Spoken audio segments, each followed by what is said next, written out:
¿Y si te dijera que la historia que inspiró a la película, El Exorcista, no es ficción?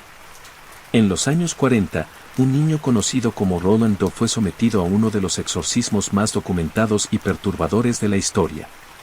Marcas que aparecían en su piel. Objetos que se movían solos. Voces que no eran humanas. Soy Román, y esto es Un Mundo Inexplicable, el canal donde exploramos casos reales que desafían la lógica y ponen en duda todo lo que creemos saber. Hoy te contaré la historia completa del exorcismo de Roland Doe, lo que ocurrió durante los rituales, y por qué este caso sigue causando terror hasta el día de hoy. Suscríbete, deja tu like y comenta qué opinas sobre este caso. Subo videos nuevos cada 5 días, así que activa la campanita para no perderte ninguno. Apaga la luz. Porque lo que estás a punto de escuchar sí ocurrió. El exorcismo de Roland Doe. En los suburbios de Washington, D.C., en el invierno de 1949, comenzó una historia que aterrorizaría a una nación y daría origen a una de las películas más aterradoras de todos los tiempos. Esta es la verdadera historia de Roland Doe, el seudónimo de Ronald Edwin Hunker, un adolescente de 14 años que se convirtió en el protagonista de uno de los casos de posesión demoníaca más documentados de la historia estadounidense. Durante décadas, su identidad permaneció en el misterio, protegida por seudónimos como Roland Doe o Robbie Mannheim. No fue hasta diciembre de 2021 que la revista Skeptical Inquirer revelaría su verdadero nombre, Ronald Edwin Hunker, quien vivió entre el 1 de junio de 1935 y el 10 de mayo de 2020. Capítulo 1. Los inicios. Todo comenzó en Cottage City, Maryland, donde Roland vivía con sus padres. Era un niño común, hijo único, cuya vida cambiaría drásticamente tras la muerte de su tía Harriet, una mujer interesada en el espiritualismo que había introducido a Roland en el uso de las tablas Ouija. La conexión entre la tabla Ouija y los eventos posteriores es un punto crucial en esta historia. Según los registros, Roland comenzó a experimentar fenómenos extraños poco después de la muerte de su tía. Los primeros síntomas incluyeran ruidos inexplicables en su casa, objetos que se movían solos y arañazos misteriosos que aparecían en las paredes. A medida que pasaban los días, los fenómenos se intensificaron. La familia, luterana, intentó buscar explicaciones racionales, pero pronto se vieron superados por eventos que escapaban a toda lógica. Capítulo 2. La intervención eclesiástica. Desesperados, los padres de Roland consultaron con el reverendo Luther Miles Scholz, un ministro luterano quien, convencido de que el fenómeno estaba más allá de su capacidad, recomendó que la familia consultara con la Iglesia Católica. Fue en este momento cuando los sacerdotes católicos comenzaron a involucrarse en Maryland. El primero en examinar a Roland fue el padre Albert Hughes, quien quedó convencido de que había algo maligno dentro del joven cuando, durante una conversación, un teléfono voló de su escritorio y cruzó la habitación. Hughes afirmó que Roland le habló en latín y que la temperatura en su oficina descendía cada vez que el joven entraba. Pronto obtuvo permiso del arzobispo local para realizar un exorcismo en el hospital de la Universidad de Georgetown. Sin embargo, el ritual terminó en tragedia. Solo unos minutos después de comenzar, Roland se volvió extremadamente violento y apuñaló al sacerdote con un muelle de cama roto. Hughes necesitó más de 100 puntos de sutura y nunca más intentó liberar a Roland de su supuesta posesión. Capítulo 3. El camino a St. Louis. En febrero de 1949, algo extraordinario ocurrió. Cerca de las costillas de Roland aparecieron unas marcas rojas profundas que deletreaban la palabra Louis. Su madre interpretó esto como una señal para llevarlo a St. Louis, su ciudad natal. Este evento es uno de los más misteriosos del caso. Las marcas aparecieron sin explicación médica alguna y formaban claramente la palabra Louis. Para la familia, no había duda, era una señal divina que les indicaba el camino a seguir.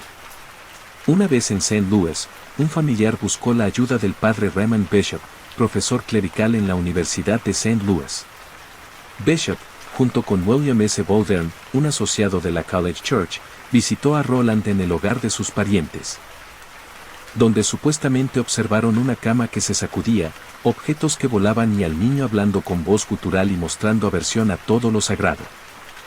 Capítulo 4. Los exorcismos de Saint Louis. Bowdern obtuvo permiso del arzobispo para realizar otro exorcismo. Esta vez, armados con un equipo de 9 sacerdotes y 48 testigos, Roland fue sometido al ritual de exorcismo 30 veces durante 6 semanas. Durante estos rituales, los sacerdotes reportaron fenómenos escalofriantes. El cuerpo de Roland convulsionaba, voces guturales hablaban a través de él y se pronunciaban frases en latín a pesar de que Roland no tenía formación en ese idioma. Roland se volvió extremadamente violento durante los rituales, escupiendo a los sacerdotes y hablando con una voz baja y demoníaca. Los testigos presentes quedaron aterrorizados por lo que presenciaron. Es importante considerar que, desde una perspectiva psicológica, estos eventos podrían explicarse como una crisis severa. Algunos expertos sugieren que Roland podría haber estado experimentando un trastorno disociativo o una forma de histeria provocada por el trauma y la sugestión. Capítulo 5. El Hospital Alaction Brothers.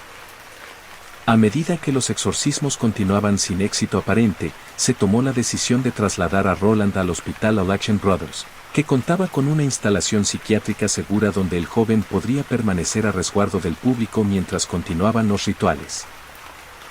El Hospital Alaction Brothers era dirigido por monjes católicos y contaba con una instalación psiquiátrica de alta seguridad.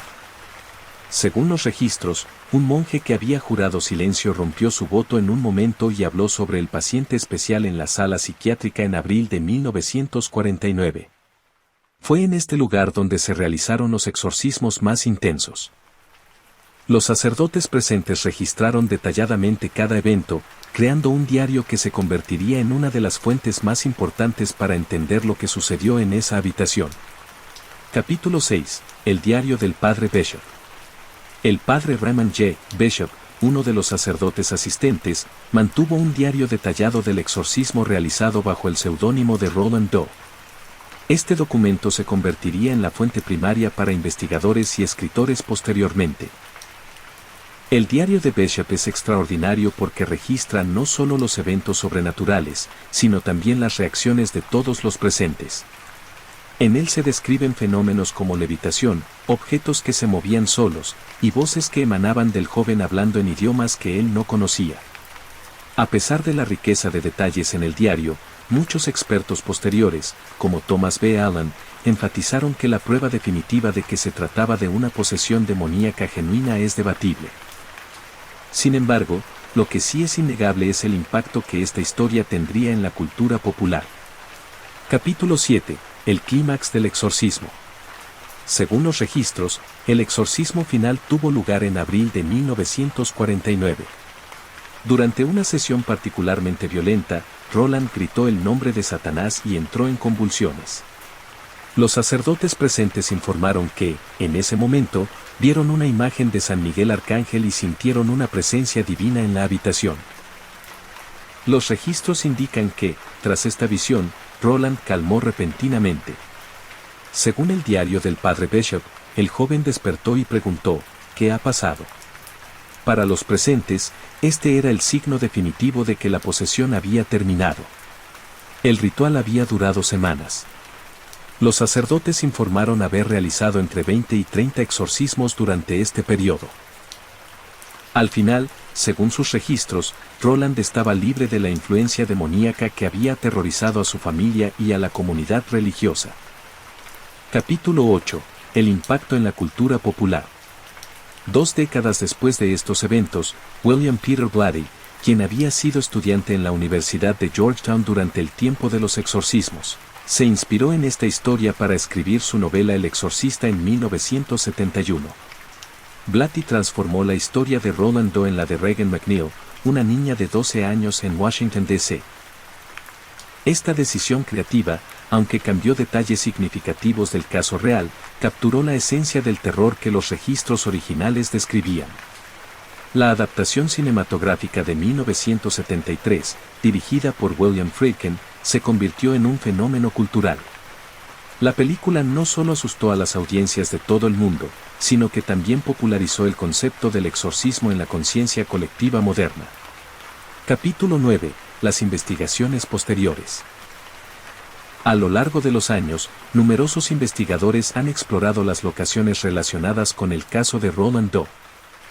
En 2010, se produjo un documental titulado The Haunted Boy, The Secret Diary of the Exorcist, donde un grupo de investigadores viajó a las locaciones pertinentes y descubrió el diario que se dice fue mantenido por William S. Bowdern, acento circunflejo 1. El episodio 7 de la temporada 8 de Ghost Adventures investigó la casa de 1949. Nuestro objetivo era determinar si alguna energía residual permanecía en estos lugares después de tantos años. Los resultados fueron intrigantes, aunque no concluyentes. En 2015, la casa de St. Louis donde Roland vivió durante los exorcismos seguía siendo un punto de interés para aquellos fascinados por esta historia. Aunque la propiedad ha cambiado de manos varias veces, su legado como un sitio de eventos paranormales persiste. Capítulo 10. La revelación de la identidad. Durante más de 70 años, la identidad de Roland Doe permaneció protegida bajo seudónimos. No fue hasta diciembre de 2021 que la revista Skeptical Inquirer reveló su verdadero nombre, Ronald Edwin Hunkeler, quien vivió entre el 1 de junio de 1935 y el 10 de mayo de 2020. Hunkeler murió un mes antes de cumplir 86 años, después de sufrir un derrame cerebral en su casa de Marriottsville, Maryland. La noticia fue traída a la superficie por el investigador y presentador de podcast Jedi Zorn, quien confirmó la identidad de Hunkeler mientras investigaba una historia sobre el exorcista para su podcast The Devil and the Details. A diferencia de lo que podría esperarse, Hunkeler llevó una vida relativamente normal después de los eventos de 1949. Trabajó para la NASA durante muchos años como ingeniero espacial y se casó, aunque nunca tuvo hijos. Siempre se mostró reacio a hablar sobre su juventud y los eventos que lo convirtieron en una figura legendaria en el folclore paranormal americano. Capítulo 11. Las explicaciones científicas. Aunque la Iglesia Católica mantuvo que se trataba de un caso genuino de posesión demoníaca, muchos expertos han ofrecido explicaciones alternativas a lo largo de los años. Desde una perspectiva psicológica moderna, los síntomas descritos de Roland podrían ser consistentes con un trastorno de estrés postraumático, especialmente considerando la muerte de su tía Harriet. Otros han sugerido que podría haber estado experimentando un trastorno disociativo de identidad o una forma de histeria provocada por el trauma y la sugestión. Algunos expertos médicos contemporáneos han especulado que Roland podría haber sufrido de epilepsia del lóbulo temporal, una condición que puede producir alucinaciones auditivas y visuales, así como comportamientos extraños que podrían interpretarse como posesión. Capítulo 12. El legado de Roland Doe. El caso de Roland Doe ha dejado un legado duradero en la cultura popular. No solo inspiró El Exorcista, sino que también se convirtió en el punto de referencia para casi todas las historias de posesión demoníaca que le siguieron. Lo que hace particularmente fascinante este caso es cómo refleja las ansiedades de la sociedad estadounidense de la posguerra. En una época de creciente secularización y avance científico, la historia de Roland Doe representó un choque entre la modernidad y lo sobrenatural que capturó la imaginación del público. Hoy en día, las locaciones relacionadas con el caso de Roland Doe continúan atrayendo a curiosos, investigadores y fieles. La casa de St. Louis, en particular, se ha convertido en un destino para aquellos interesados en lo paranormal, aunque los residentes actuales generalmente prefieren mantener su privacidad. Capítulo 13. Los testimonios directos. Afortunadamente para los historiadores, varios de los participantes directos en los exorcismos de Roland Doe dejaron testimonios de sus experiencias. El padre Walter Halloran, uno de los últimos testigos vivos de los eventos, participó activamente en el exorcismo y proporcionó detalles valiosos antes de su muerte, acento circunflejo 1. Halloran describió cómo, durante uno de los exorcismos, su nariz fue rota cuando Roland se convulsionó violentamente. A pesar de esto, Halloran siempre mantuvo una perspectiva algo escéptica sobre los eventos, sugiriendo que Roland podría haber sido un niño muy perturbado en lugar de estar genuinamente poseído. Otros testimonios provienen del diario del padre Bishop y las cartas que el reverendo Luther Scholz envió al laboratorio de parapsicología de la Universidad de Duke en marzo de 1949. En estas comunicaciones, Schulze describía detalladamente los fenómenos que había presenciado, incluyendo objetos que se movían solos y la cama de Roland que se balanceaba violentamente. Estas fuentes primarias son increíblemente valiosas porque nos dan una visión directa de lo que los testigos creían estar presenciando. Aunque desde una perspectiva moderna podamos cuestionar estas interpretaciones, no podemos negar la sinceridad con la que estos hombres describieron sus experiencias. Capítulo 14. Las controversias y debates. A lo largo de los años, el caso de Roland Doe ha generado intensos debates entre creyentes y escépticos. Mientras que algunos ven en los registros evidencia irrefutable de posesión demoníaca, otros sugieren explicaciones más mundanas. Es importante considerar el contexto psicológico de Roland. Era un adolescente que había perdido recientemente a una figura materna significativa y que estaba siendo sometido a rituales intensos por figuras de autoridad. La sugestión y la presión psicológica podrían explicar muchos de los fenómenos reportados. Por otro lado, para los creyentes, el caso de Roland Doe representa uno de los ejemplos más claros de la lucha entre el bien y el mal.